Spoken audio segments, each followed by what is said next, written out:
Welcome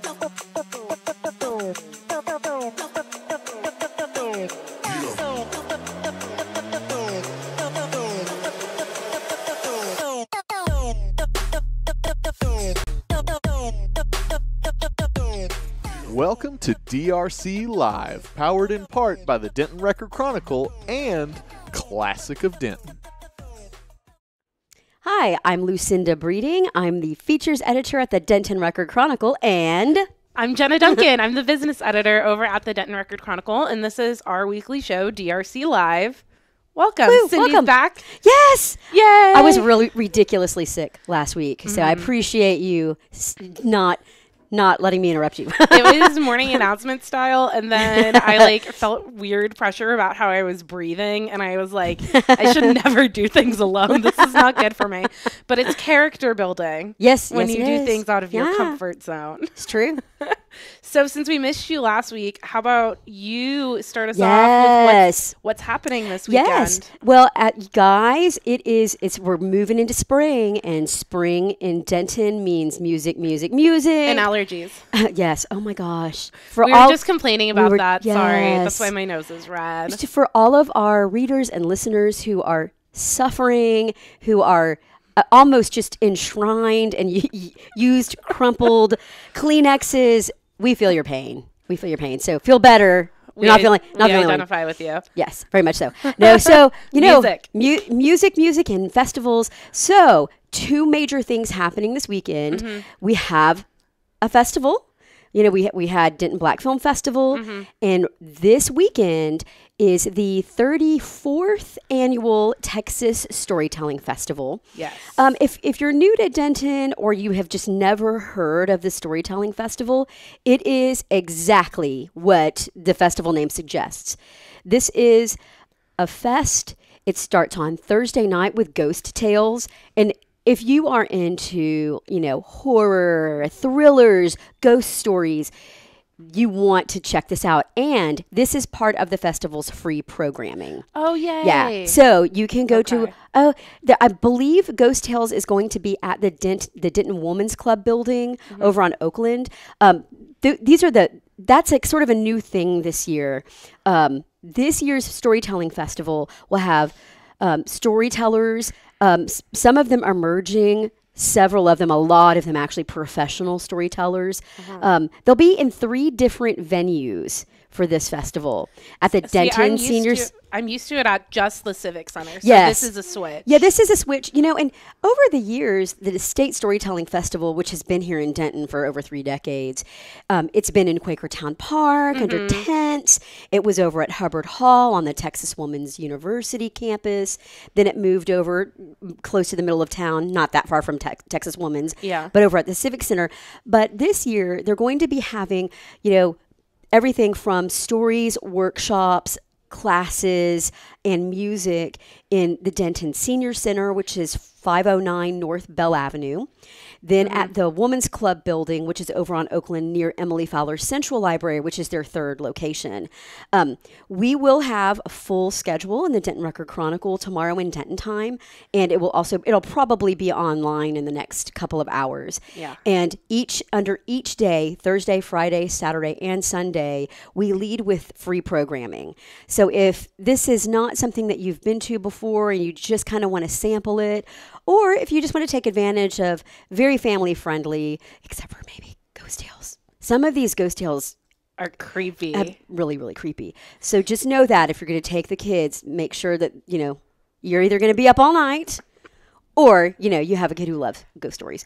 But there's a whole slate of featured storytellers that will have headlining concerts each evening. And one thing I have to say about the Texas Storytelling Festival is that for, more than 20 years, this is an organization. It's presented by the Tejas Storytelling Association, which is based here in Denton. They actually office out of the campus theater just down here. But this is a group that has always emphasized diversity of ethnicity, race, gender, all sorts of storytelling, and really, brought it to this festival. And it's actually pretty magical. A a lot of us are kind of used to a lot of spectacle because if you watch a lot of movies, a lot of TV shows, you get a lot of special effects.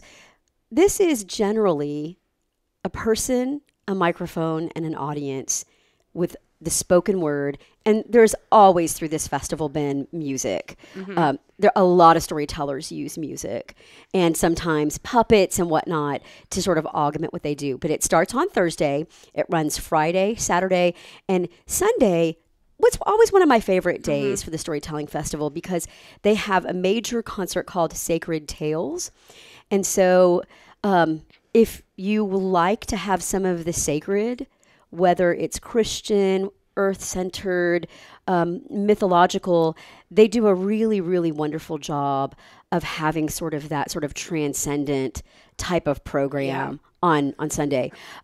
Now, there are different, you can catch, outside of the free programming, you can catch a single concert, and they call them storytelling concerts, or an event for $10.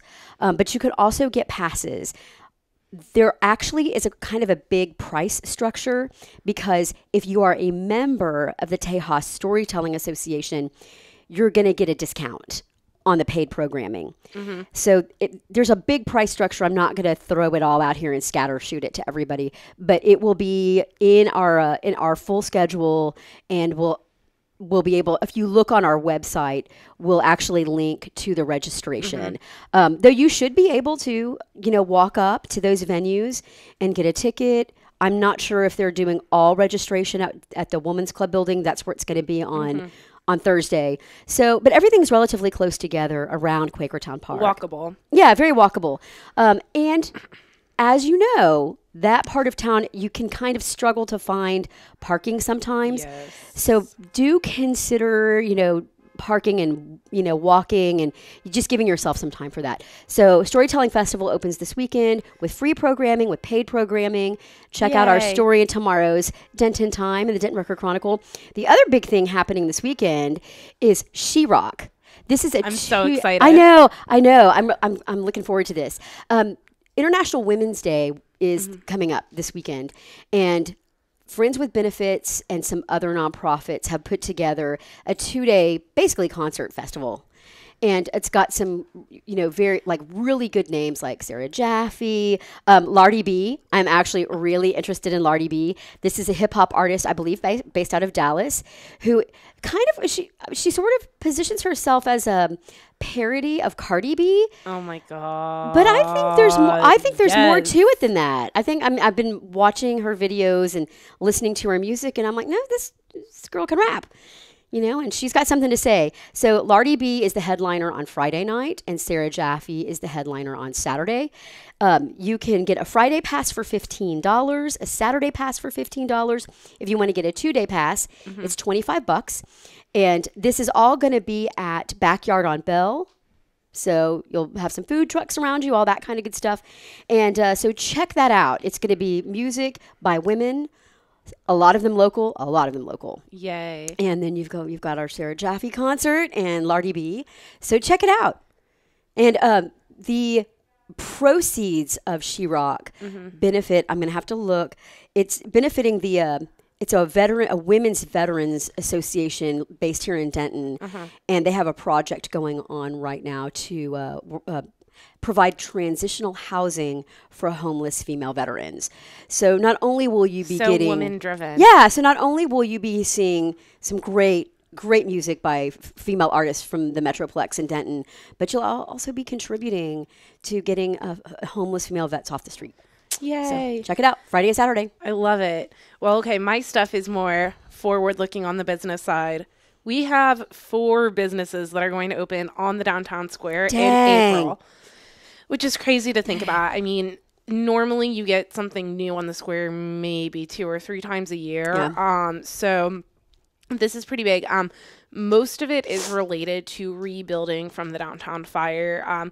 For those of you who might not know or forgot, there was an awful, horrific fire in December 2017. Bad. That ravaged the mini mall and then thus impacted the adjoining buildings since everything is connected downtown. The courthouse on the square. And the courthouse on the square museum was closed for a year. The damage was insane. And so we're finally seeing the rebuilding of that. Jupiter House still pushing. Come on, Jupiter House. I know it was going to be February, then it was going to be March, and now it's looking like it's probably going to be closer to April. So we'll see, but I mean, it's really cool if you've walked past it. I really love what they've done with the facade, and then you can see all of the cool light fixtures that they have. I mean, it's so different from the Jupiter House we've all come to love, but of course it's run by the same great people. It's going to have the same great coffee, and it's going to have Royals bagels inside, bagel sandwiches, and cinnamon rolls. So that's really exciting. So that was on one side of the building that burnt down. The other side is a building that is owned by the Martino Group and used to house two businesses on the first floor. It had La Di Da Boutique and Shop the Barn. That's right. Shop the Barn relocated, and La Di Da decided not to. That's right. So Shop the Barn did a couple of big sales out of their storage warehouse in Aubrey, and that's kind of how they've decided to operate, doing more of these like craft and like I don't want to call them craft fairs, but it's almost like almost events, maybe? It's like events where it's like a marketplace and you buy furniture and goods and things like that. They call them like trade days, like that kind of thing. So they're doing like trade day type events instead. So Martino Group had told me a couple of months ago that they were planning to reach back out to the original businesses that were in that building once it was all done, because they now have all of their permits done. The sidewall that was impacted has been completely redone so that it's an exterior facing wall now. So La Di Da is coming back, which was a long time and beloved locally owned boutique. That's going to reopen sometime in April. They teased it on their page. I haven't been able to get any more information, but I know that a lot of people are really excited that the original business is going to get to go back in that space. Then next door where Shop the Barn was, we're kind of getting a new business. Okay. It's a relocation from Golden Triangle Mall. Really? But it's locally owned. Okay. It is Minifigs, Bricks, and More. Okay. I somehow missed it whenever they opened. I've never written a story about them. It's so cool. Okay, it's basically like, it's a locally owned store that has like figurines and Legos, and they do Lego themed parties. Oh. And you can go in and buy like pre-made Lego figurines, resell Lego figurines that you've already had. It's like, it's like Legoland, but but more figurine based. Okay. And locally owned. So I think that's going to be really cool on the square. I can see adults having like Lego birthday parties for some reason. Oh, 1,000%. And then the other really cool thing about it is I think that they're intending to keep their hours that they have now at the mall, which is 10 to 9. Oh, so it would be another late night place that you can stop in and browse before you get dinner or after you get dinner when you're waiting for a table at Barley and Board. So I'm meeting with the couple that owns the business on Friday. Mm-hmm. And we're going to have that story in the Sunday business section of the Denton Record Chronicle with more information about just what that business is and then all of that good stuff. But their lease starts in April, and they're looking to open as soon as possible. So that's pretty exciting. And then number 4, we're going to go to the north side of the square now to where Serendipity on the square used to be, how that space got split. There's Market on Oak, and then this was an office for Knee Deep Plumbing, but then I think that they realized logistically running a plumbing repair shop on the square, trying to get inventory back and forth in the trucks wasn't really easy. Yeah. Yeah. They thought that having the storefront would be a cool idea, but I think they realized on the day-to-day logistics it just wasn't worth it. So instead, we're getting another new children's boutique. So this will be a locally owned children's boutique, which is exciting because Small Fry was in operation for 40-something years, and they closed last year. And so I know that was a big deal for people. So now we're getting a new one. It's called Halfpint. And they are having their grand opening on Saturday, April 3rd. So if you find them on Facebook, they're teasing out some of the merchandise that they're getting in. And also the front window is still really cute right now. They just have a bunch of balloons to kind of tease to the opening. So that's set to open in April as well. So pretty crazy month that we have. Really? No kidding. Yeah. Spring has got a lot of openings. Spring is bringing up new businesses. It sure is. It is. So, yeah. Yes, bad puns forever. I love puns. I know. Usually the worse, the more I like them. Yeah, so we're going to have all of that in the upcoming issues of the Denton Record Chronicle. Thanks so much for tuning in with us. Remember to subscribe to your local paper, and we will see you guys back here next week, at Wednesday at 2 p.m. on DentonRadio.com. Bye. Well, thank you for tuning in. We hope you enjoyed the show. Be sure to check out DentonRadio.com for new Denton artists and where they're playing next. While you're surfing the internet, make sure you check out our friends Classic of Denton at ClassicofDenton.com.